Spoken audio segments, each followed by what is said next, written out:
What's my guy, captain of Real Madrid, talking to us? Yeah, I'm coming to United, but not now. But I'm coming in the summer. Like, he's excited, you know what I mean? It's like the Neil Ashton there with a violin in it, playing us. We are live, people. What's happening, people? Straightjacket podcast 109. You get me? I'm with a man them, the original man them. You get me saying? Man like Mr. Aaron United in the top with me. What you saying, bro?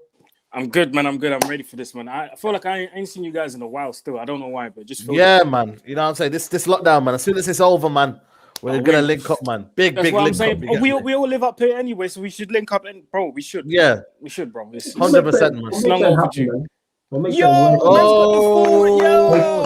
It's coming, people. People been asking me on my channel, like, yo, when's Nurdin doing his YouTube channel? You heard it here first, people. You've seen the equipment. It's coming soon. It's coming. It's coming soon, man. You get me? We've got the editing behind the scenes. You get me? You're Nurdin. Right. You're on mute. We're lit right. That's all I'm saying. I don't know about anything else. All I know is that we're lit right. Yo, shout out to JV. Shout out to Flawless, man. How are you doing? Yeah, man. Big up the Pie Radio man. Them in the building. You got me, JV and Flawless. What you saying, bro? You good? Yeah, I'm good. I can't complain, man. Man's good. You get me? He's out here keeping it moving, winning. Just want to say this on this podcast as well, yo. My only Twitter account is just me in it. All them other ones are fake on that. You know what I'm saying? I don't put it out there and that. The only account is me. That's me, Flawless. That's the only one. Any other account, is dead. You know what I'm saying? Yo, I think we can't hear you from the mic, you know. Is it not? Let me change it 1 sec. Yeah, it'd help if I plugged it in 1 sec. Yeah, no worries, man. I didn't even plug it in. It's calm, bro. This is a Straightjacket podcast. Good morning, Flawless. Good morning. Yeah, good morning. Good morning. 2-2. Listen, it could have been involved in some complication ships, in it. That's the new latest news out here.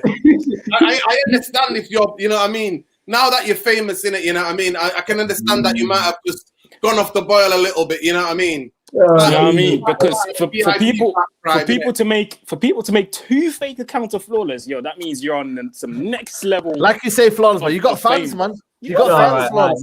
You better relax. You got admirers. You got fans, bro. You need to appreciate that. Yo, listen. You got friends, all I'm man. saying to you now is that unless the girls start throwing their underwear on the screen and that, you know what I mean? 1 2 1 2. A-list celebrity here. A-list. Are we back here? Yeah, trust me. 1 2. Yeah, you're back. Yeah.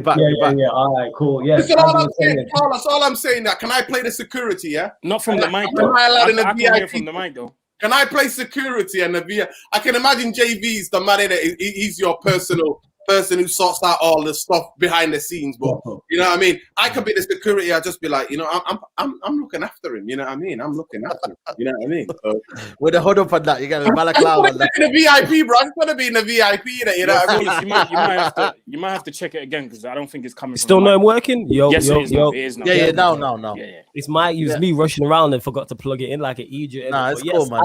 As I was saying as well, people, yes, the only account on Twitter is mine, in it, and that's me, Flawless. Any other account is fake. I can't believe I have to start off the show saying that. Yeah. You know what I'm saying? JV, what do you say though, JV?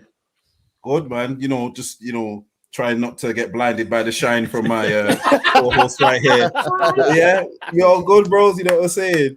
Football has not been the greatest thing. Man's all walking around like this, bro. Yeah, you know what I'm saying? That's why I got the hat on the visor, man, to block out, you know what I'm saying? You better jokers, That's all I gotta say. Comedians.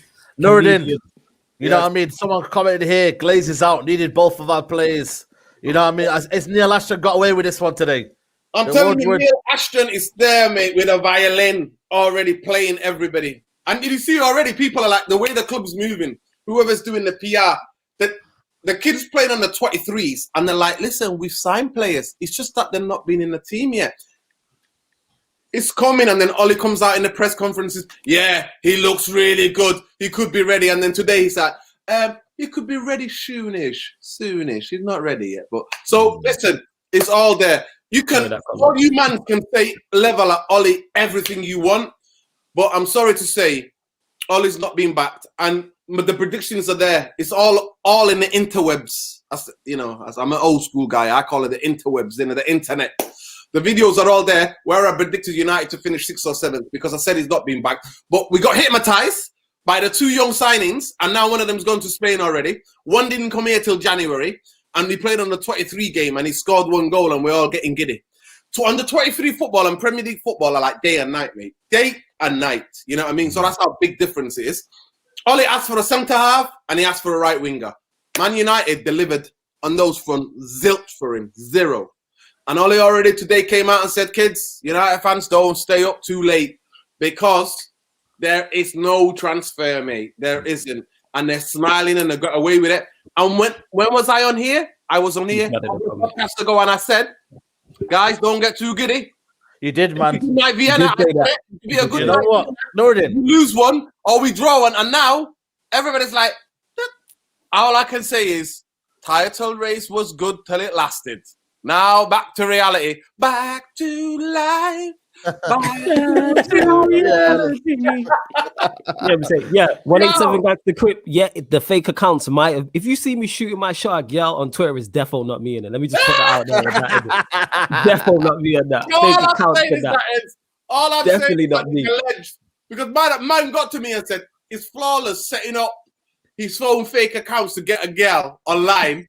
And now it has not me, and I'm like, yo, I don't know about that. Nah, all I'm saying, you know what? Allegations that's been alleged. Yeah, but it's hella alleged. The thing is, I'm barefaced with it, innit? Like, if I'm shooting my shot, girl, I'm barefaced, no bally, no nothing in it. I'm gonna do it barefaced. You know what I'm saying? We grown out here. You know what I'm saying? It has to be done. Yeah. Man, I told them already. I told them, listen, Flawless has got big enough shoulders, man. He's got big enough shoulders to carry that. Shooting shot, any gal. Anytime, any place, anywhere. That's Saeed, you get me? Once the brothers have been with have been anywhere, I'm not involved in it. You get what I'm saying? And yeah, okay, that's me in it. I'm loyal to the soil and that. Yeah, come on, man. Love for that. You get me? Man. Someone says it would Allegri be a best match for Man United Football Club? Hamati. No. I think he's the best option. I don't think he's the best match, but I think he's the best option currently, just simply because there isn't many options. The football we want, Allegri is not going to deliver the football we want. It's too much similar to Jose Mourinho. I said it a long time ago. Exactly. Changed it. I'm with you. One thing I do think he would be, though, is I don't think the football would be great in terms of entertainment, but I believe he'd be successful. I think we'd win something with him. That's just me, though. Aaron, you know what I mean? It looks like no silence this January transfer window. Menji is gone on loan to Derby, Lingard to West Ham, Pelestri on loan, Rojo has left. You know what I mean? A lot of outs, but not a lot of ins, man. You know what I mean? When you're thinking about, centre-back option, I thought for me, United should have got a centre-back. Just someone that could fit in there, maybe an Alaba, but obviously he costs a lot of money. Are we gonna ruin the opportunity of not getting at least a signing? Maybe an option, maybe going forward. You know what I mean? I know nobody said Diego Costa is available. People said, why do you go get him? Like, are you kind of thinking it's a kind of a missed opportunity not to get one person? I was thinking today, why not just a holding midfielder? Like someone that could actually do a holding midfielder role, I don't know. I've always said January transfer window, I knew we weren't going to get someone in. I knew it from the start. So I didn't really get my hopes up. I didn't really... I wasn't too busy or thinking about the January transfer window because we rarely do good deals in January, apart from last season where we went and got Bruno. That was it really. So I didn't really expect anyone to come in. And you're talking about centre backs and CDMs. Listen, Ollie is happy with what he's got in it. He's happy with Lindelof and Maguire. He's happy with Tuanzebe. Like he's happy with everything at the moment. So I don't think even when he's talking in the press conferences, like he seems like he's a happy guy. So I don't think he wanted to improve the squad in this window. I think in the summer we'll see a lot of activities. I think there'll be a lot of people going out and coming in. But apart from that, I just think Ollie's happy, bro. So I don't see why he would bring anyone else in. And for some reason, he seems to be happy with yellow drip. I fucks with that. Man, like you got 187 gangster crib. Oh, yeah, I didn't even notice. I didn't even notice. But yeah, I think Ollie's happy with what he's got, man. Do you know what I mean? But he's seems to be happy with a lot recently. So if he let's say would have not complained, but if he would have alluded to the fact, okay, we need to improve the squad, then maybe we would have seen someone else coming in, but I didn't expect anyone to come in. And the fact that nobody did Doesn't surprise me. Even the people going out. I just want to go back on that, Aaron. But he has said it in the past couple of weeks when he got asked about the January transfer. He said maybe we've got nothing that there's not going to be many signings, but if something was to happen, if something that we could get done quickly, we will try to do that. He did say that. He didn't say, "Oh, yeah," but I still didn't think anyone was coming in though. So, no, of course, because we know Glazers. Now you take Glazeronomics, bro. Come on now, Glazeronomics, bro. We all know what they do. Yo, big up Bradley, man. When Man United don't get Champions League and then they'll spend the money. We've seen this. There's a graph, bro. There's a graph. Yeah. Spend no money, get in trouble. Finish outside the Champions League places, spend money to get in Champions League, stop spending money, and the circle goes around. But I genuinely think Ollie did ask for in the summer, and I'll go back again, right winger and a centre half. What about this comment here, JV? I confirm that there won't be anyone coming in, so don't stay up late. I believe one time he did say, though, man's telling us to go bed, you know. Man says go bed, you know what I mean? Yo, don't stay up late. Go bed, mate. Your football. Oh, yeah. I read that. I was laughing when he said that, bro. He said, though, JV, I'm happy with this squad. I remember him saying that, I'm happy with the squad. So maybe, you know, it's almost down to yourself, mate, to kind of say something to the Glazers. Woodward, I need some players. And I don't know if it's going to shake his hand. I will come to you, Norden, but I did hear the words, I'm happy with this squad. So is it, you know, his own fault then that, you know, we're not really signing anyone? Yeah, because, I think that's a bit of a naiveness. Being new to the managerial game, I think even if a lot of managers, even if they were happy with the squad, probably wouldn't say that out loud. You know what I mean? They'd probably say, "Oh, we could probably do with 1 or 2 additions just to keep the people above him on their toes and maybe expect something." Do you get what I'm saying? But for him to say that, to me, he knows. I think he knows he's not going to get anyone. A lot of it will have to do with the current climate of the world, yeah, of course. But I think he, like you've said, he seems to be happy with a Lindelof. He seems to be happy going into, like, I don't know, say we were still in the Champions League and we was in the quarterfinal, he would line up with Lindelof and Maguire and not lose any sleep over it. Whereas we would be absolutely, up all night thinking about it, really thinking, is this how we're moving? Because really and truly, we shouldn't be happy with the squad at the moment, because I think at the moment the squad's become quite unbalanced. I don't know how it has, but it's become very unbalanced very quickly. I think he had the solution with Greenwood, playing Greenwood on the right. He doesn't favour playing Greenwood. I can't remember the last time Greenwood did a full 90 minutes. So he's come up with this new Pogba on the right thing, which I think is honestly the worst tactic I've seen from a big manager. Like, I don't understand it. You would never ever see Thiago on the right for Liverpool. You know what I mean? You'd never see.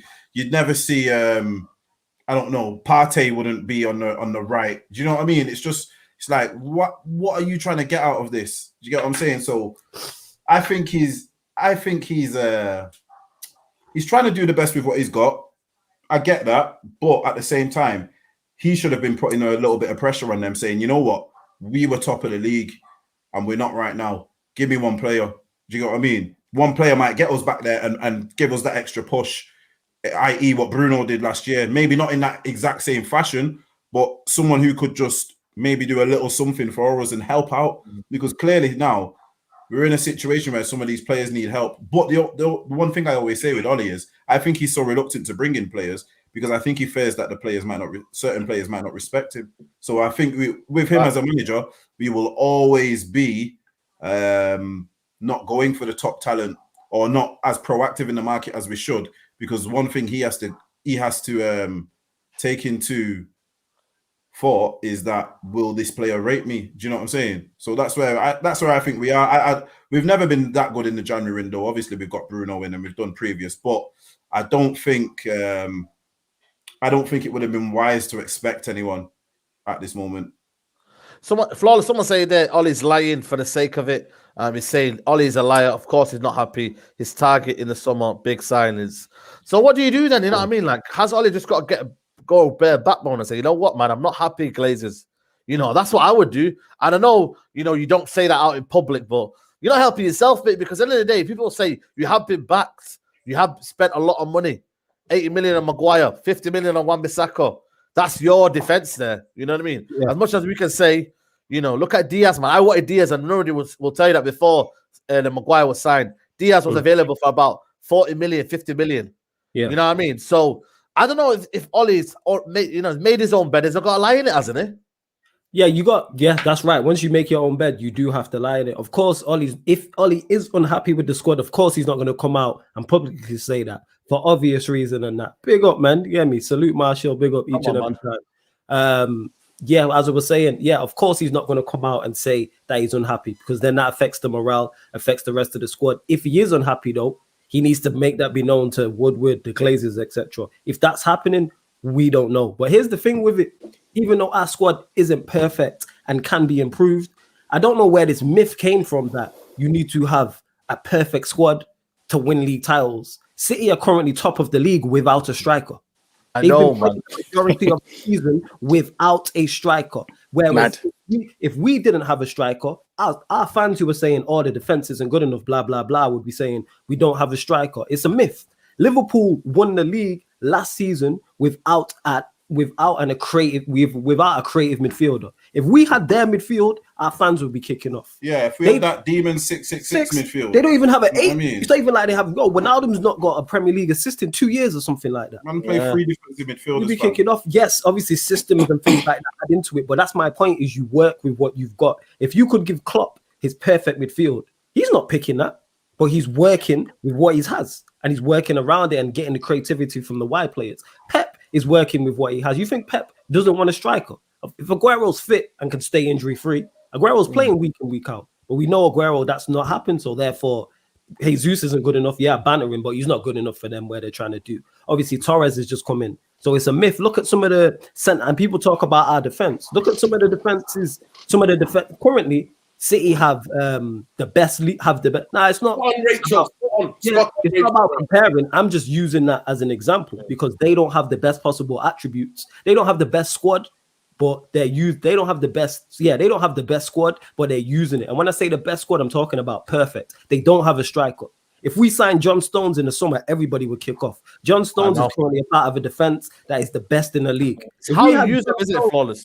Can this manager use them? Look at the simple chat here from Adam Fahimi. Imagine giving the man 150 million and he buys Maguire, Wan-Bissaka, and Dan James. Would you give him more money? He wouldn't get he was gonna get an old shirt from me, I swear. Here's the thing with that. No, I actually minus Dan James. I actually like Ollie signings. I give him credit for that. I like how he's improved the squad. I like the squad we currently have, and that's why I'm critical of him, because the squad is better than what he had. If you look at what Ollie inherited compared to if he left now, what it is miles better. Our squad is up there. You get what I'm saying in that? Our squad is up there. Like if you give Pep or Klopp our squad, they do bits. I'm saying City have the best defensive record in the league and have John Stones as centre-back. No one can't tell me John Stones is quality. Nobody rates John Stones. No, but let me tell you something, Carlos. But him and Diaz work, bro. Sometimes it's about partnership, bro. They work. And that's why man like Laporte, who I rate, is one of the best defenders in the league, right? Who can get you a winning header. He can scores header. He's got a left foot. So comparing ourselves to City and Liverpool, to me, don't work because... No, I'm not comparing him. I'm cutting you off there, Nobody. No. I'm not comparing him. What I'm saying is... about the managers, Ollie's not that guy, though. That's what I'm saying. You don't have to talk about City's squad. City have got how many attackers? They've got Mahrez. They've got that Spanish kid. They've got what's his name? The Portuguese guy. They've got all of them are attackers. So they've got the what's his name? The kid from Valencia. Torres. They've got the Portuguese guy who's in bits. Who's not been on form for a year and a half, but he's coming back to form now. What's his name? Silva. They got Silva. They got listen. They've got 4 attacking wingers. They've got four inverted winger forwards. But they have no striker. All I'm saying is, my point is, Okay, one thing. Okay, have you seen Jesus' record, bro? People are sleeping on Jesus. Jesus doesn't score. When he goes as Aguero. Let me respond to this. No, then let me respond to you. The thing is with our fans, if we had City squad, here's what I'm saying. If Manchester City and Manchester United swap squads, our fans would complain. If we had John Stones as our centre back, wait, let me finish. Let me finish. They would complain. You know what I'm saying? If we had if Jesus and Pau Torres were our first two strikers, I'm not saying you, I'm saying our fan base would complain. Definitely. Yes, it would. If we had no strike, yet we have Greenwood, Martial, Cavani, and our fan base is complaining right now. Striker for strike, our strikers are better than their strikers. Not inverted forward, not wingers. I'm saying up front, playing up top. Our strikers are better than theirs. You telling me Torres, minus Aguero, of course. I'm talking about who's fit. Torres and Jesus are not better than our strikers. Bro, we're not swapping Jesus for Cavani. Bro, let me tell you something to you now. I am. If you ask me to now, I will. Do you know why? You take Jesus over Cavani. He's got another 10 years in him, an improvement. Cavani is done. Cavani's always got 2 years left. He's got 2 years at the top level, at least 2 years. Thank God, our fan base is complaining. If you said to me, no word of a lie, if you give me Mahrez, you know, Silva, I rate Silva. I think he's one of the most underrated players in European football, hands down. And the fact that he's lost form for a year and a half, it's got a bit to do with it. But one time, he was the best player in the league by none. When De Bruyne, listen, no, I'm not talking about. I'm talking about the comments. I'm talking about the comments. What I'm saying is, I'm talking about Silva. And then Mahrez is one of the top players in the league. And then they've got Sterling. Sterling gets you 25 goals a season. Are you kidding me? Sterling's record is 25 goals a season. That is okay. Let me respond. Okay. Nureddin. 25 goals. Who's scoring? Who's scoring? Let the Ross come back in. At United. Who's scoring 25 goals a season at United? That's my point. No. Okay, that's my point. All right, let me respond to you then. Does Sterling score 25 goals for us on the Ollie? No, but listen. That's the question. No. Does Sterling score 25 goals for us on the Ollie? I'm trying to say to you, I don't. But what you said we've got an amazing squad. We've got an amazing squad. We have a very good squad. We've got an imbalanced squad. And all I'm saying to you now, the fact that he's in January is the biggest. So we got a guy who can't play now, Iceman, the guy Bambi on ice, Lindelof, who gets bullied, right? He can't play because he's got back problems. He's injury prone. Tuanzebe's not trusted. Tuanzebe gets thrown in like the game the other night. He gets thrown in there when he's not playing at all. He's had 15 minutes or a half against. No, he plays one game. Sir, I'm with you. Sorry, I'm with that. I just don't rate him. But City's forwards are 20 times better than us. The question was, answer the question. Wait. City have replacement for replacement. Let's say, what's his name is injured? Sterling is injured. Yeah. Mahrez is there. Silva's there. Torres guy's injured. Somebody else. They've got players. They've got a proper squad. It's that Aguero's injured, and anybody would miss a top striker like Aguero. Yes. Because he's somebody that gets you 30 goals a season, right? In all competition, he gets you 30 goals a season. But don't get it twisted when City fans and people go, City have not been their finest. They've not been their best for quite a while. But one thing they've developed, and for the first time in his managerial career, one thing people are not dictated. For the first time in his managerial career, Pep Guardiola's thought, I can't play in this league and I can't play in the Champions League the way I want to play. Because the way the system that he plays, he strangles the ball. Keep the ball away from teams. But teams have worked out. City have lost the intensity. It's not their fault. Man like Fernandinho's got old. The intensity's gone from pressing and hunting the ball down. And the biggest thing is that he's invested in a defense, and now City are harder to beat. They've got an amazing partnership where the two centre-halves work, where they're keeping man like Laporte out. Laporte for me was their best centre-half, right? They're keeping man like Laporte out because Stones and Diaz work as a partnership. But as far as the whole squad is concerned, City's squad is far more balanced. Even Liverpool's is far more. That's not the question it was saying, though. That's not the question. No, that's not what I'm asking. I mean, that's not what I'm saying. I look at players. I look at the squad balance. I'm not saying that, though.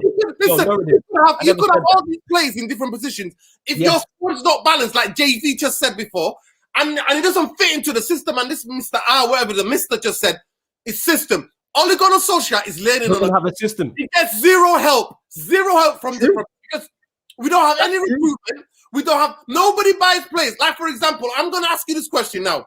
Can anybody in world football tell me that Van der Beek's not better than Fred and McTominay. Put them both together. You telling me that Van der Beek can play as a number 8? Are you with you?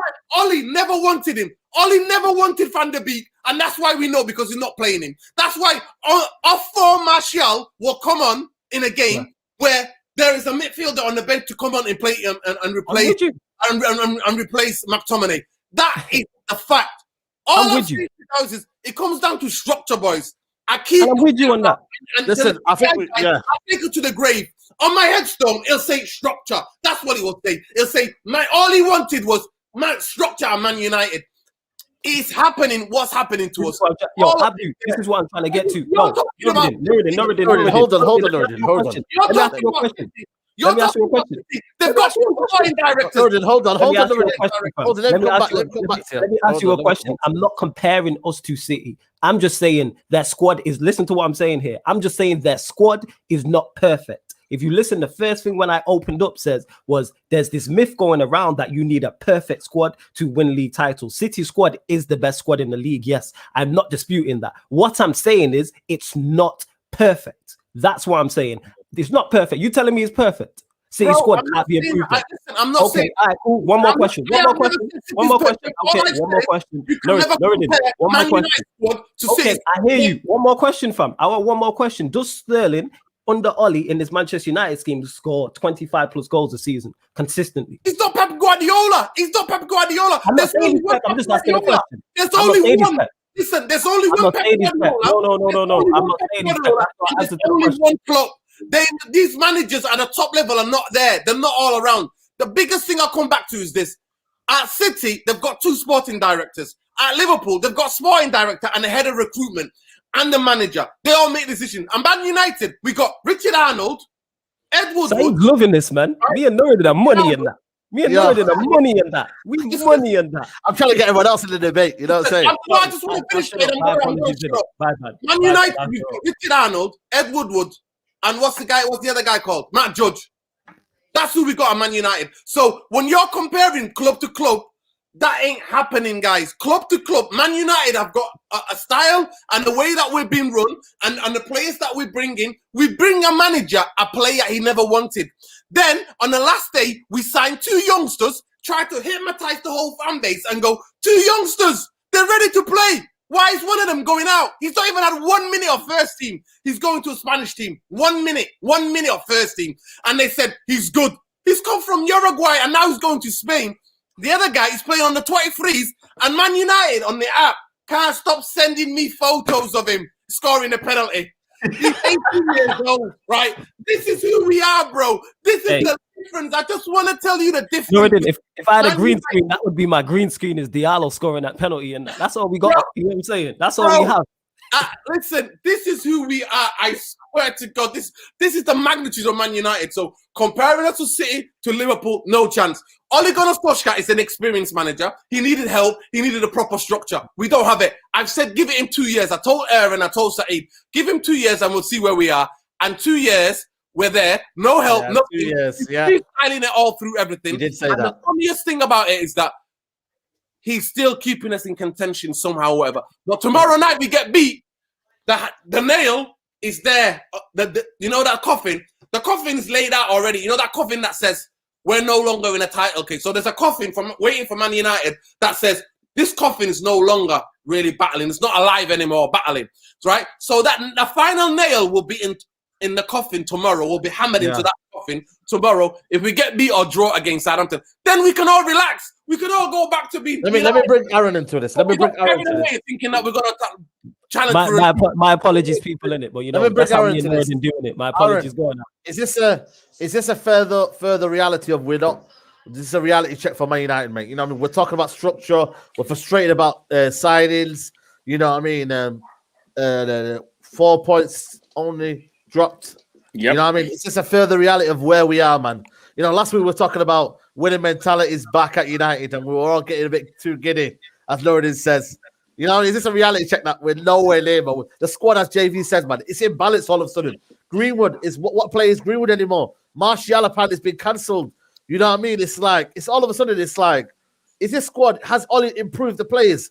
Is the signings good enough? Van der Beek today, I'm hearing that Fabrizio Romano saying he's not going. You know, when would this have been happening ever? Van der Beek not going. He probably came in summer, mate. You know what it is? I think the game against Arsenal isn't a reality check. I just think this is our level. It's no surprise that in the tops against all the top 6 teams in over a calendar year, we haven't won one game. We've drawn 5 and we've lost 2. We've drawn 5 and we lost 2. And that tells me, you see, I don't always agree with what's being said on TV, Jamie Carragher and them, man. But one thing he said, that I absolutely agree with is Noden and Florida's already touched on it. City got no striker. They're top of the league. Liverpool, well, let's take away the fact that they're top of the league. City got no striker, Liverpool, they got no centre-backs. Well, they got 2 now. They just bought Ben Davies and the Turkish don from Schalke. But before they came in, got no defenders, no central defenders. Leicester are without Jamie Vardy. Arsenal battling. Who else? Everyone else is just going through struggles. Like you keep saying, Said, this is the perfect season. This is the perfect opportunity to go out there, make a statement, and win this.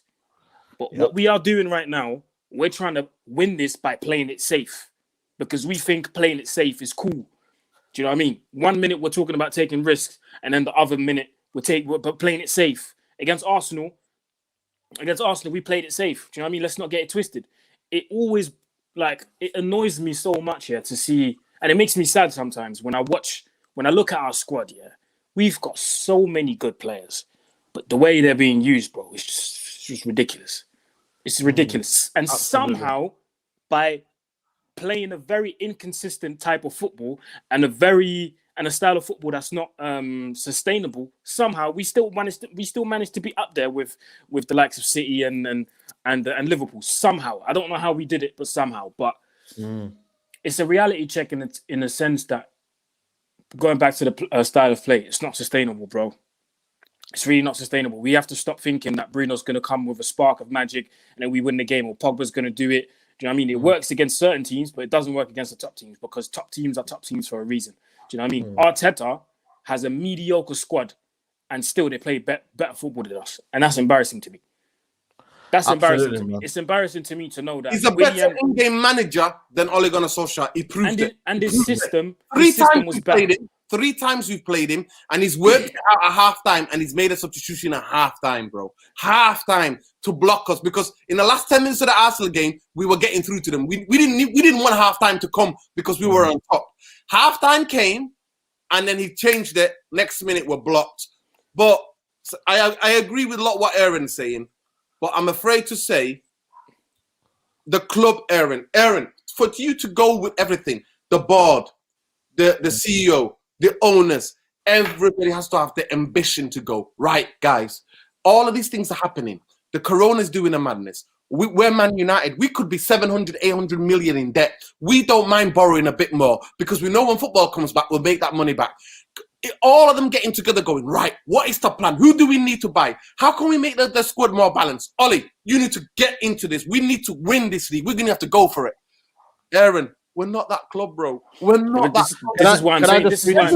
This is why I'm saying, from the owners all the way down to the manager and everyone in that coaching staff, they all have this mentality of what Jamie Carragher said, happy to be here. And I know you guys got a dip. You probably got a dip, yeah? Yeah, that's exactly what he said, innit? But yo, Aaron, salute to you. Obviously, man, don't mean to take over these shows, but stuff happens, Saeed. Love for having No, we'll be back. We'll be back, man. Nuruddin, I love you, never changing that. You know what I'm saying? Never change, man. Come on, make sure you check out Pi Radio. Some of that shine. Can you send some of that shine my way? You just box it up and send it to me. I'll give you the address, bro. Box up that shine. Send it to me. Let me just read it.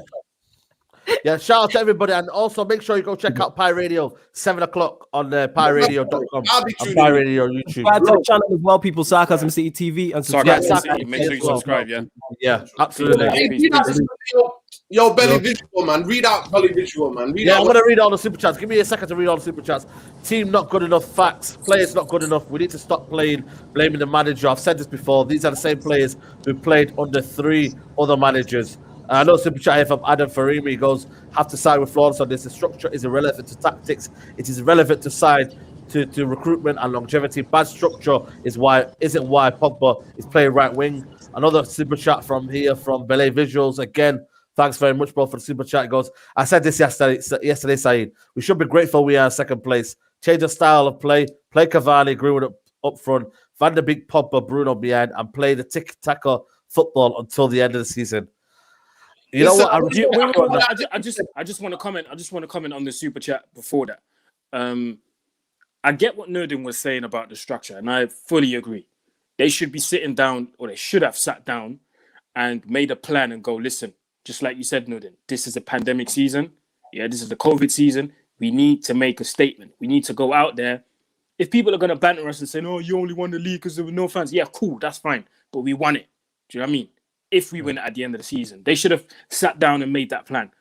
But what I am saying is, I agree with that super chat, that the structure of the club has nothing to do with a man playing Pogba on a right wing. Because when we look at games individually, sometimes you look at the way the team's set up and you're scratching your head. And I know, Nurdin, you, what game was it where at halftime you were just going mad? The Liverpool away game at Anfield.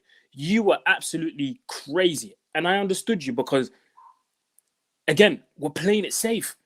We're playing it safe and thinking that playing it safe is going to get us out of jail all the time, and it's gonna give us the result that we want. Do you know what I mean? It's not working. It's not sustainable. You're not going to win the league by playing it safe. If you're talking about making risks, taking risks, take them, because you keep talking about it, but you're not taking those risks. You'd rather, that centre-back partnership, Maguire and Lindelof, is not working well. And what do? You put two babysitters in front of him just to secure that. Do you know what I mean? And yes, a draw looks nice, but you're not winning games. Exactly. You're not winning games, bro. Exactly. And like I said, I will keep saying it. This is why, for me, when we won all these games and we were top of the league, yes, we were all happy. We were bantering around and talking about, where's everyone else? We're looking from up top. Yes, it was nice to banter other people, but when you look at it in hindsight, the way we got there, bro, it's banana skins, bro. Do you know what I mean? It literally is. Absolutely. Because there's not one game this whole season, even though we won games, there's not one game I looked at this season where I thought, okay, from start to finish, not even from start to finish, because people are going to say, you can't dominate for 90 minutes, which you basically can, because it's football. As long as you got the ball, you control everything. But for some reason, people, Anyway, there hasn't been one game where I looked at it and said, okay, for large parts of the game, we were dominant.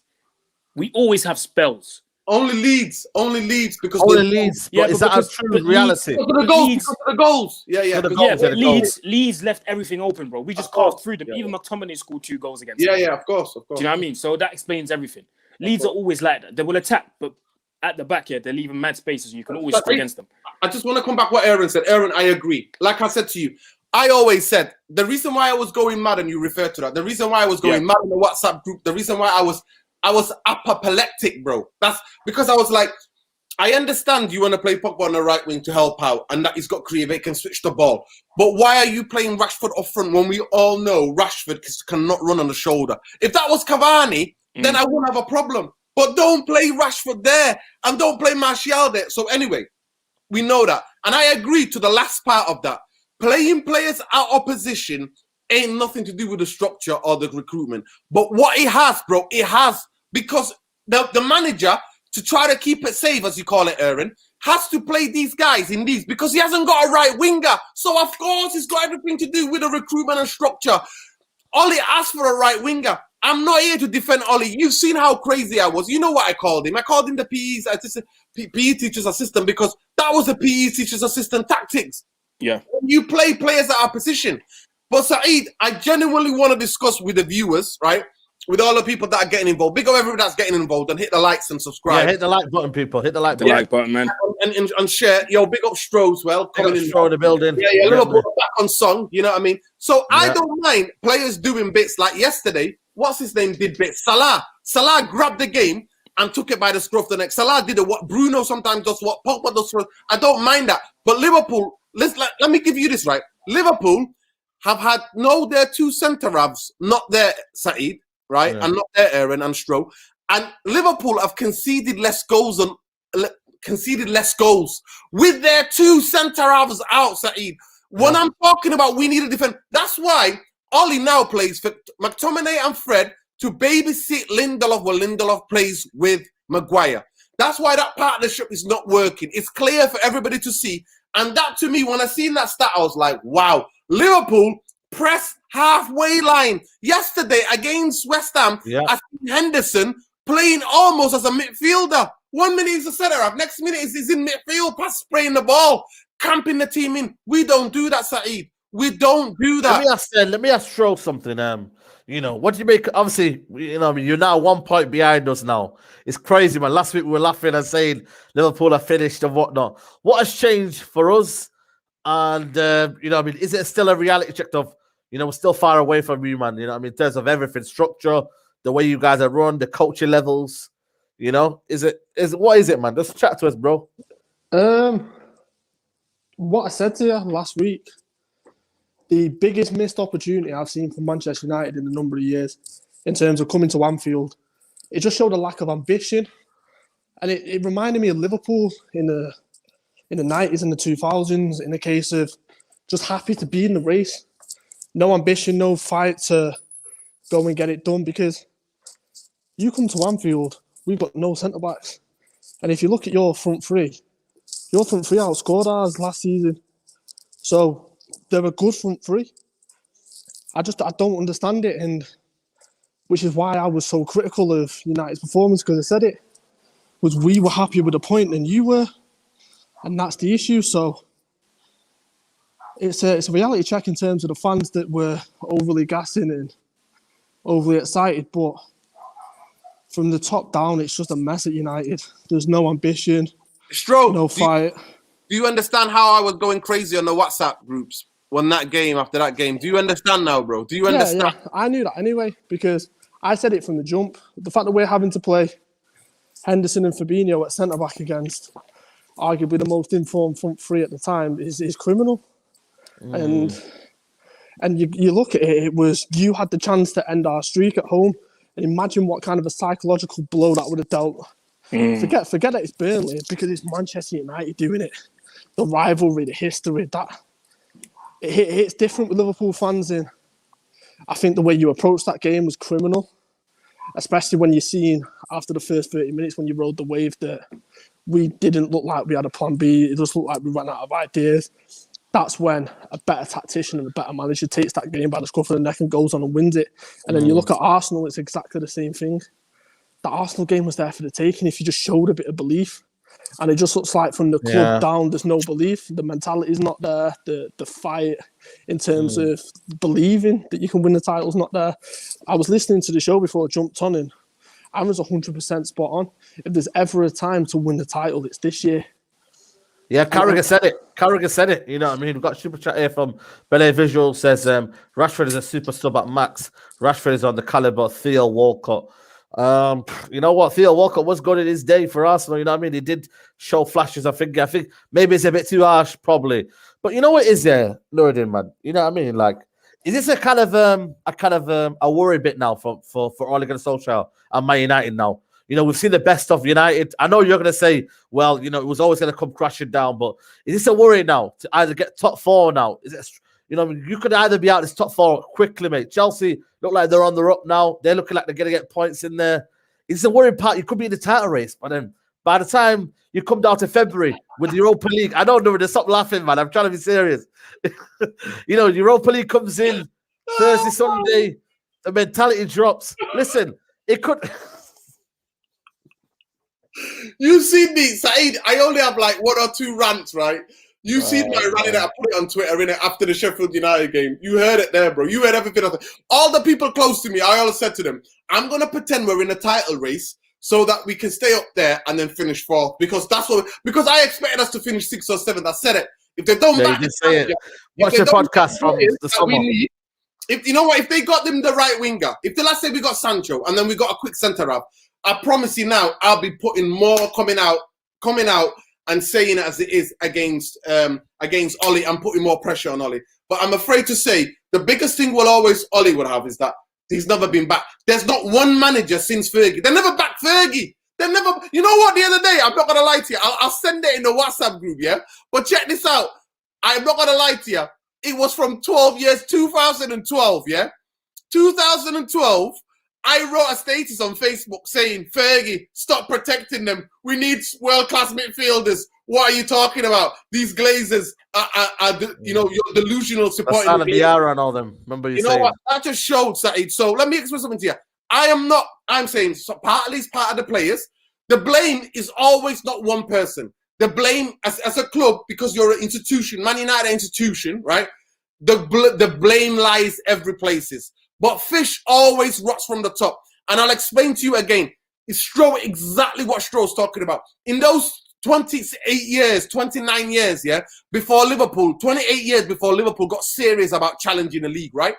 Before that, Liverpool were in the title race here. I think 3 or 4 times in 28 years they were in the league title race, right? They were in the race and they were happy to be there because they never went and spent in the summer. They never went in January. They never got it together. They were just happy to be there. Manchester United are just there happy. We are happy to be there. We're like that person who goes to that party, yeah, with all those and the big VIP section. And the doorman's like, yo, come in. And we're just happy to be there, bro. We're just happy to be there. We're just vibing. We're in the VIP section. We're just vibing that we are. I'll say it again and again. Ollie's an experience. People forget that. Ollie's never managed a club like this. He's had to deal with so much from the Glazers and Woodward. There's no help for him. There's no structure to back him up. None of that. What about what he's got though? Northern. Let me hold on to you. Hold on, Northern. What about what he's dealt with though? Hold on, Northern. What about what he's got though? The negative tactics for you. What he's got with. I explained this to you, Saeed and Aaron. Please, can you tell the people on this now? After the Tottenham game, what did I say to you both? What did I say to you? What did I say? Repeat it.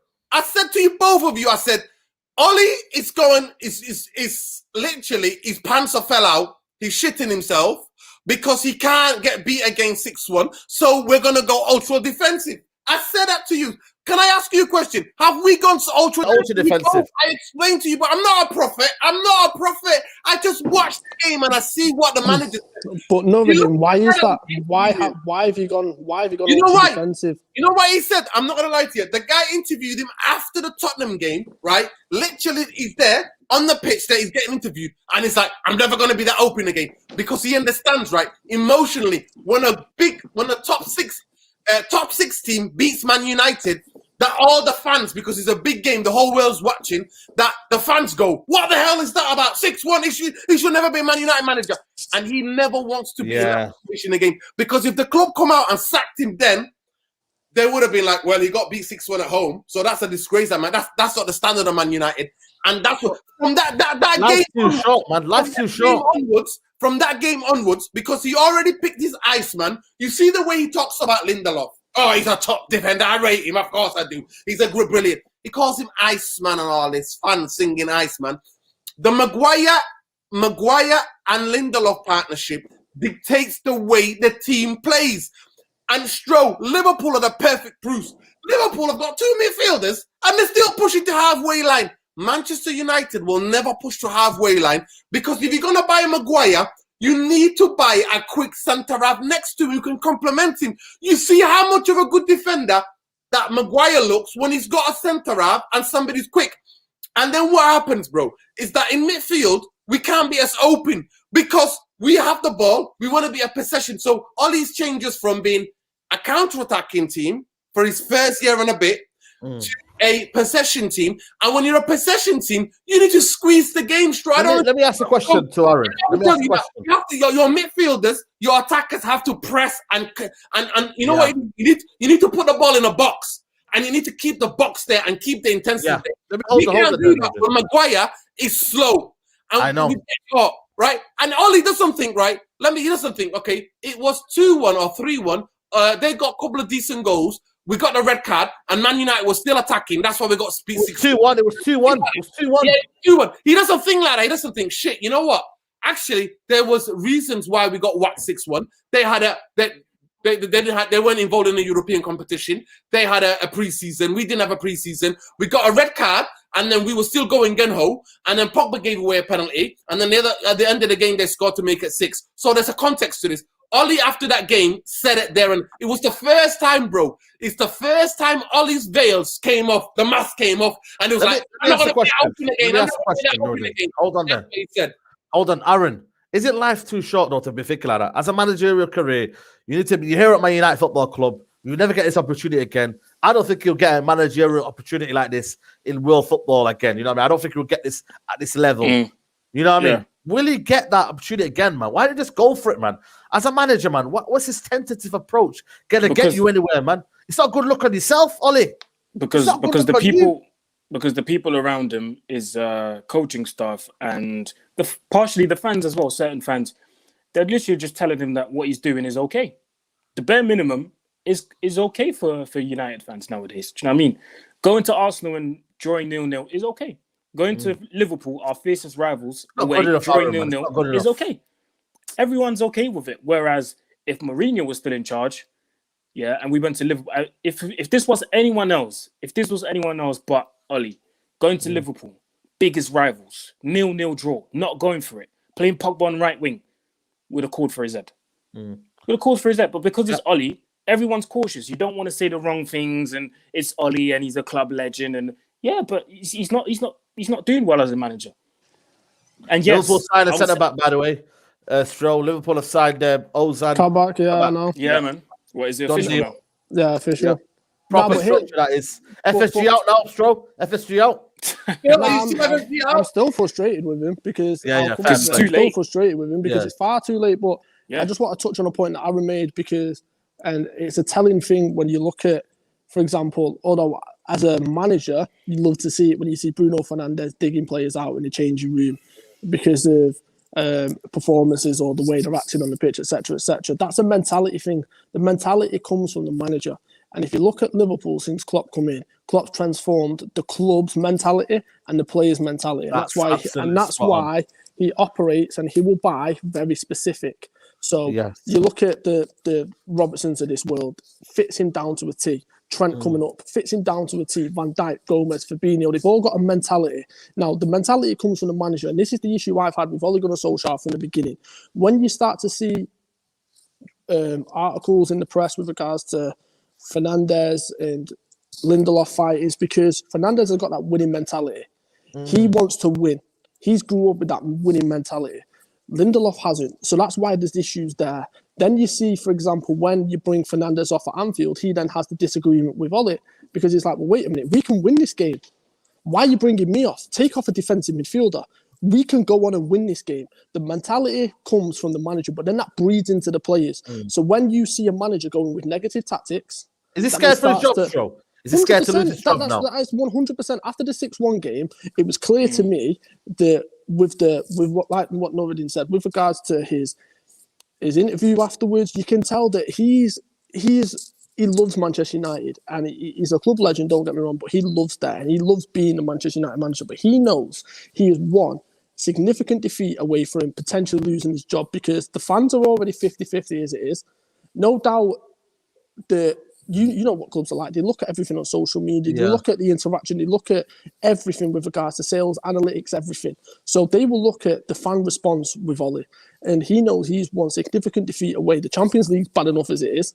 The 6-1's bad enough as it is. The only thing that let you off with the 6-1 is the fact that we went and got beat 7-2. We don't get beat 7-2 that day. The pressure's on him even more. Yeah. Let me ask a question. 100%. Can I just say a couple of more things to what Stro and say? I'm not a prophet. I'm not one of these people. I just watch closely and I try to see where the manager's going. To me, that's why I've been critical. You've never seen me come out and slate the manager like our brother who's from London who does. I forgot his name. He comes on the podcast. I forgot his name, bro. Yeah, Musa. He couldn't make it today. Musa always. Musa, man.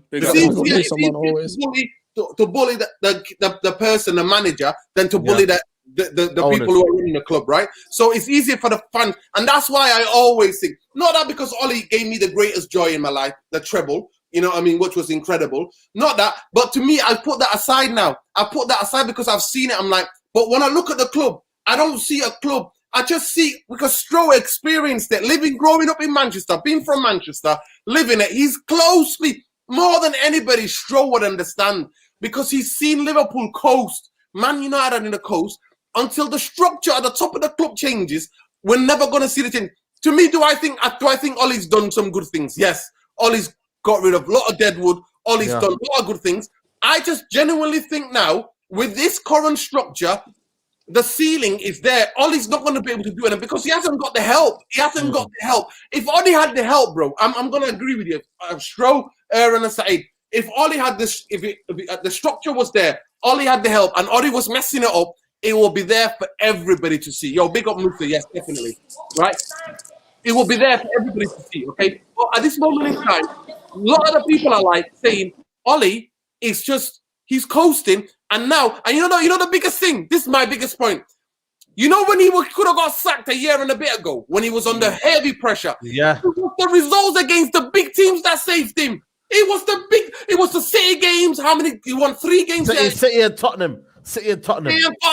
And then, do you know what I mean? It was those games that saved him. It was those games that saved him. And we were going to beat, remember, when his first season, we went and beat Tottenham at the Wembley.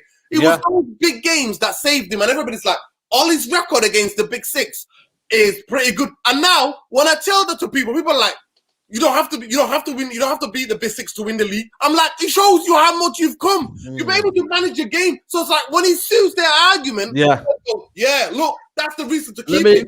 I'm like, let me ask you a question, Nuruddin. Let me ask you a question to kind of wrap up this podcast. Everton and Southampton coming up. 2 good footballing teams. Everton, who will play low block and try hit us on a break. Southampton, who I thought were unlucky against Aston Villa. I thought they battered them. Did you see that game, Saeed? I know. I watched it, mate. My God. VAR is ridiculous. Let me ask you a question, Nuruddin, and quickly give me an answer. How many points do we get out of them 2? And guys in the comments below, give me, because honestly, man, I really am worried about these 2 games, you know. I'm going to give you a perfect answer. I'm going to say 2 draws. I'll be honest with you, man. Nuruddin, out of 6 points, how many points we getting? Southampton and Everton. And guys in the comments, let me know. 6 points, how many points we getting? You know what? I'm going with 2 points. Listen, I want to put it out there. I thought that Maguire was banned, but the 19 games being passed, so Maguire will be playing tomorrow. I thought Maguire was banned because when you get to 19 games, you can get suspended in it if you get 5 yellow cards and it's a 19th game. But now that we're past that, he should be playing tomorrow. That's what I believe. I made that error before. Saeed, let me tell you something, right? If we draw or get beat tomorrow, because to me, I hate drawing. So because I'd rather lose than a draw. I'd rather win one than lose one. Yeah, I know what you mean. Draws are bad as each other. You know what I mean? When you're going for it, you'd rather lose than a draw. Do you know what I mean? So how many points did you want?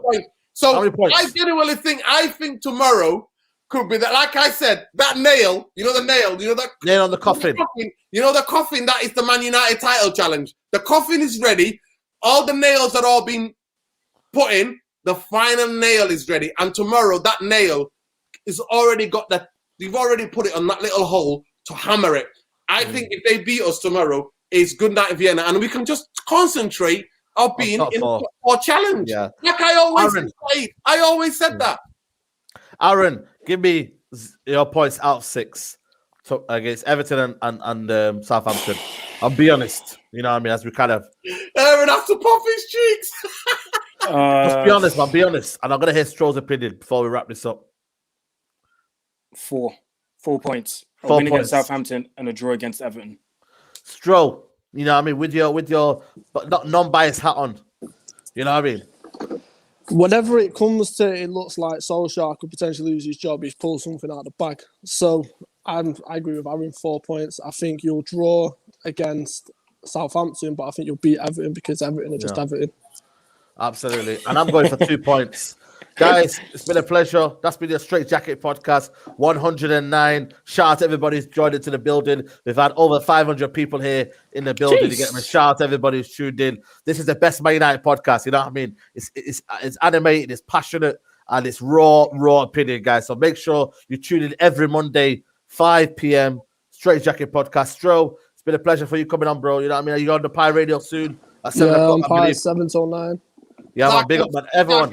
City. Subscribe to that channel, people. Subscribe to Pro Flawless and JV on Twitter as well. You know what I mean? Mr. Aaron United as well. Go check him out. The road to 10K, guys. Literally, it's about 500 away, is it? Yeah, about 500 away. 500 away, man. People, you have 500 people who are just watching this go over there. Exactly. That's all you have to do, guys. You know what I mean? And Nuruddin, that guy Red Devil, mate. That guy Red Devil, and the YouTube channel is coming soon, guys. I am shorting out the clips for Nuruddin. It's coming soon. You get me? The preview for his channel is coming. You get me? Don't worry, guys. The channel is coming. Football Therapy United is coming, guys. Be on the lookout. We'll see. You know what I mean? Fingers crossed. Guys, like the video, subscribe to United Central, and we'll see you soon, guys. Take care. Bye-bye. Come on, United!